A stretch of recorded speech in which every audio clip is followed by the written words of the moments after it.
Hello everyone. So in this video we will learn about how to record entries regarding GST in books of accounts. That is how we will do journal entries of GST.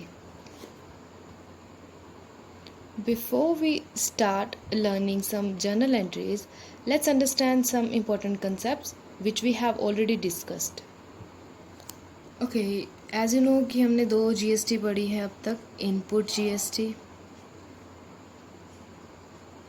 and second is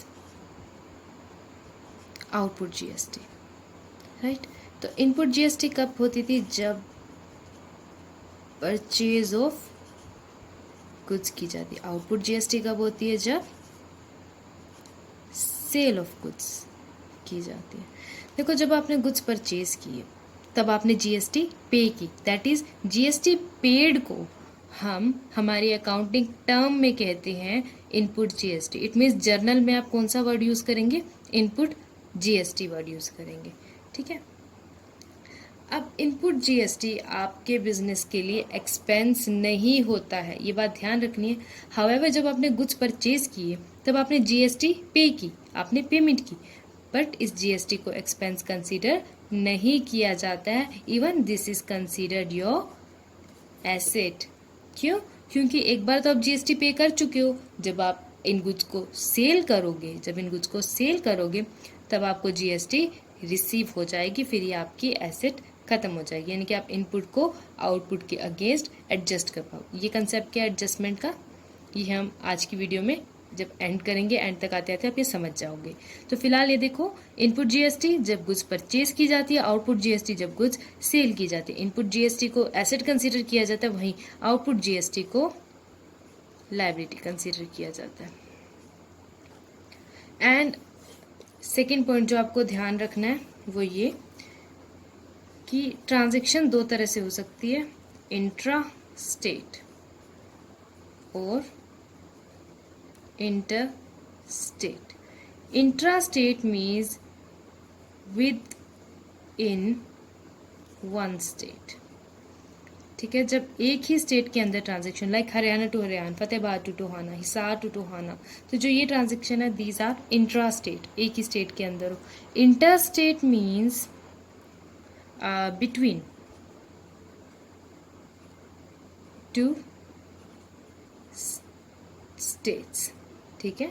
inter state means between two state. इसे आप याद रखने के लिए याद कर सकते हो, इंटरनेशनल है ना। जब हम इंटरनेशनल बोलते हैं देन इट मीन्स जो वर्ल्ड वाइड फेमस हो, यानी जो वेरियस नेशंस के बीच में होता है। तो अब आप देखिएगा जर्नल एंट्रीज को कैसे रिकॉर्ड किया जाता है। परचेज ऑफ गुड्स, अभी तक आपने क्या किया? अगर आपने गुड्स परचेज की है, अगर इन कैश है तो purchase account debit to cash account करते थे।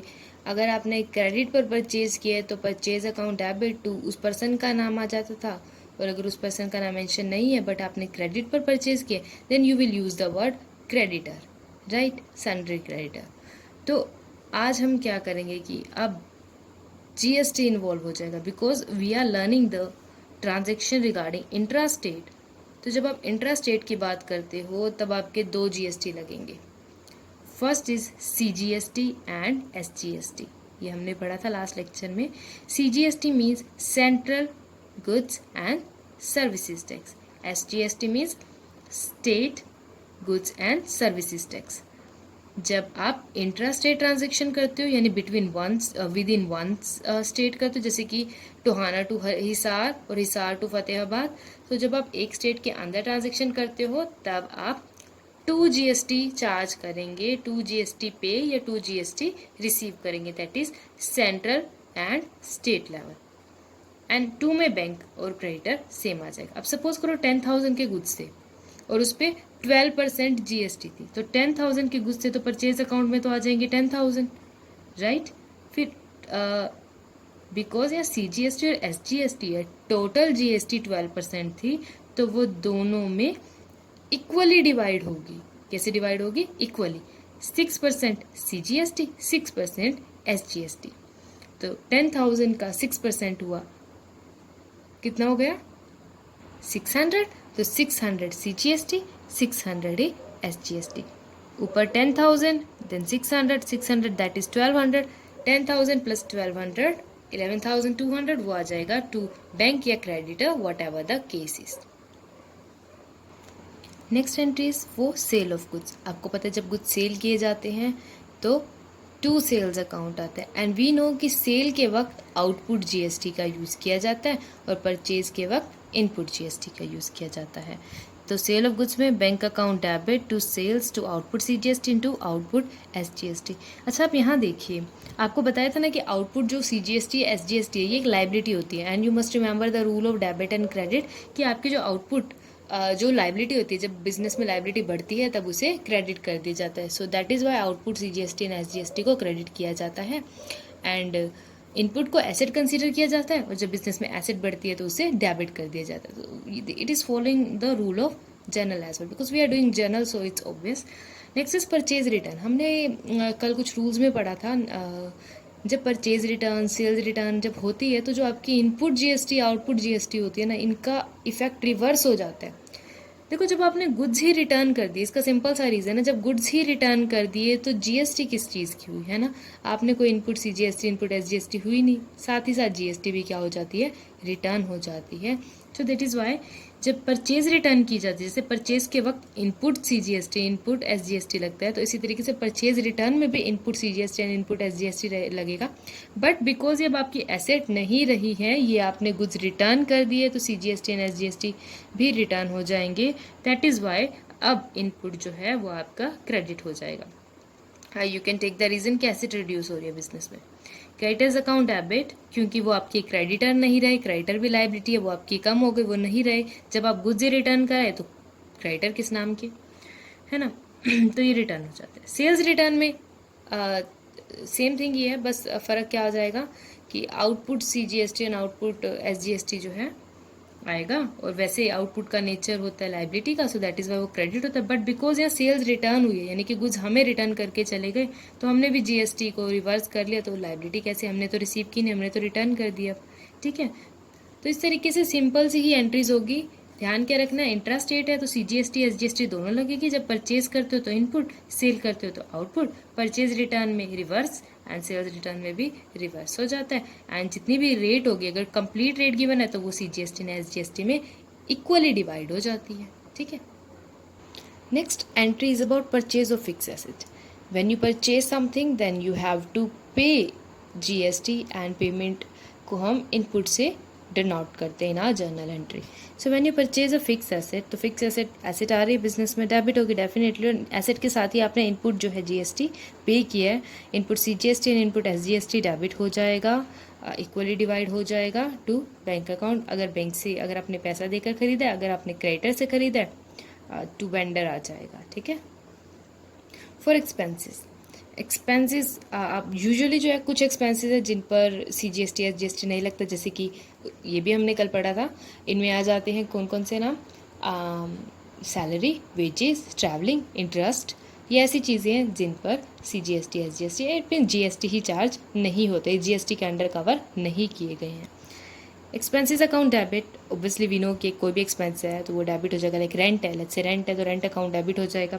साथ में input CGST input SGST to bank account. Okay, to bank account में टोटल जाएगा। लेट्स से रेंट 5,000 था, जीएसटी लेट्स से कि 10% थी, लेट्स से 5% डिवाइड हो जाएगी। वैसे तो वी नो की स्लोट क्या है, 5%, 12%, 18% एंड 28% है, बट लेट्स एज्यूम कि 10% था। एक्सपेंस अगर 5,000 के तो टोटल 10% 500 हो गया, तो 5,000 प्लस 500 5,500, तो बैंक जो हमारा 5,500 से कम होगा, ना कि 5,000 से, बिकॉज आपने जीएसटी भी पे की है। ओके, तो जैसे एक्सपेंसेस के वक्त input, because you are paying the expenses, so आप जीएसटी भी पे कर रहे हो, right. But in case of income, when you are receiving some income then you are receiving GST as well, and when you receive something then you use the word output, because you are receiving the GST, so you will use the word output. Bank account debit to commission received, they have mentioned the commission as an example, to output CGST to output SGST. Okay, when proprietor withdraw goods for personal use, remember that कि वो goods निकाल कर जा रहा है, जब वो goods business से निकल गई तो वो business के लिए कोई asset की GST नहीं रही, वो input CGST input SGST कोई asset नहीं रही, वो भी निकल जाएगी। ओके, एंड अगर कोई गुड्स सैंपल की तरह दे दिए या लॉस हो गया गुड्स फायर से या एडवर्टाइजमेंट के लिए दे दिए, वट एवर द रीज़न, इस चैरिटी में दे दिए, तो इन सब में भी आपके जो इनपुट जीएसटी है इसका इफेक्ट रिवर्स हो जाएगा। ठीक है। Last entry is about settlement. अब सेटल कैसे करेंगे इसे समझने के लिए हम इलिस्ट्रेशन देखेंगे एंड देन आफ्टर दैट मैं आपको जो लास्ट की कुछ एंट्रीज है वो समझाऊंगी कैसे की जाएगी। So look at the first illustration. This is an example of intra state because अभी हम इंट्रा स्टेट ही कर रहे हैं। You have to pass the necessary you have to pass the entries in the books of Ashoka Bros assuming that all the transactions have been entered within state of Bihar। आपने ये assume करने की सारे transaction Bihar के अंदर ही हुई है and assuming CGST at 6% and SGST also at the rate of 6%, दोनों ही 6% रेट है। तो Jan 2 की एंट्री है purchase goods for 2 lakh on credit. आपने 2 लाख के गुड्स क्रेडिट पर परचेज किए। एंट्री क्या होती है, परचेज अकाउंट डेबिट, कितने के गुड्स परचेज की 2 लाख, तो परचेज के आगे कंप्लीट 2 लाख मेंशन होगा। Then 6% CGST, 6% SGST, input 6%, 2 lakh का 6% 12,000, अगेन SGST में भी 12,000। सो तो टोटल पेमेंट जो आपकी पेएबल है, बिकॉज आपने क्रेडिट पर लिए तो आप अभी पे नहीं कर रहे, बट पेएबल है वो है 2 lakh plus 12,000 that is 2,24,000। Next is sold goods for 3 lakh on credit. Next आपने सेल कर दी गुड्स ऑन क्रेडिट, कितने की गुड्स, 3 लाख की goods. So the entry will be on credit है, तो यानी कि आपने उधार पर सेल किए तो डेटर बनेगा ना आपका, जिसको आप सेल कर रहे हो, एसेट होगी आपकी। डेटर्स अकाउंट डेबिट, डेटर में कितनी अमाउंट आएगी वो डिपेंड करता है हमारी टोटल सेल कितनी। सीधा अमाउंट डेटर की 3 लाख मत लिख देना, क्योंकि अभी हमें आउटपुट CGST आउटपुट SGST भी कैलकुलेट करना है, हमें वो रिसीव करनी है। चाहे कैश में रिसीव अभी नहीं हो रहा, साथ के साथ ही आपने output CGST output SGST note down कर देने। You have to remember that. Okay, तो सेल 3 लाख की थी, इस पे अगेन 6% CGST, 6% SGST, 18,000 आ गए। So the total amount of data will be 3 lakh plus 18 that is 3,36,000 rupees. Next entry is about purchased computer printer for office for 50,000 and payment made by check। You must remember that कि जब आपने journal की थी तो आप office के लिए जब कोई कंप्यूटर और कैबिनेट या आयरन सेफ जब भी आप ऐसा कुछ परचेज करते हो then you use the term purchase, right? Sorry you will use the term office equipment. तो आप यहाँ पर भी कौन सी टर्म यूज़ करेंगे, office equipment, because office equipment is a kind of asset and we have just now learn the entry regarding asset की asset जब भी आप खरीदते हैं तब साथ ही आप input CGST and input SGST भी कैलकुलेट करते हैं, दैट इज आप ये पे करते हैं। बिकॉज आपने परचेज किया एंड पेमेंट चेक से किया तो 2 में तो बैंक आएगा, बट टोटल पेमेंट कितनी हुई उसके लिए हमें CGST एंड SGST कैलकुलेट करना होगा। 50,000 का अमाउंट था, उस पर 6% CGST, 6% SGST that is 3,000, total payment जो है 56,000 रुपीज़ की हमने कर दी है। Next entry is about legal consultation fee of 10,000 paid in cash. आपने किसी वकील से या किसी अदर लीगल कोई कंसल्टेशन ली और उसकी फ़ी पे की, सो आपने लीगली फ़ी पे की। Legal fee is your expense और वो आपने कैश में पे किए। एंड यू रिमेंबर कि एक्सपेंस जब हम पे करते हैं तो input CGST and input SGST charge की जाती है। कुछ एक एक्सपेंसेस ही हैं जो GST के अंदर नहीं आते हैं, जैसे salary, wages, travelling, interest and all, but legal जो फ़ी है this is a kind of expense जो GST के अंडर आता है। You have to charge GST on that. So the journal entry will be legal fees account debit 10,000, input CGST 600, input SGST 600. So the total amount which is payable is 11,200 and which we have paid. So we have credited the cash account to cash account. Okay. Next entry rent की है, वो भी similarly है, आप again इसे note कर लेंगे। तो जो फाइनल एंट्री है जो मैं मेनली समझाना चाहती हूँ अब ये समझना है हमें, हमने सारी एंट्रीज कर ली। अब बात आएगी input CGST and input SGST को एडजस्ट करने की। तो उसके लिए मैं आपको कंसेप्ट समझाती हूँ कैसे होगा। देखो, सपोज करो जब आपने जितने भी एक्सपेंसेस किए, आपने कोई एसेट खरीदी, आपने परचेज की, तब आपने GST पे की, दैट इज़ इनपुट।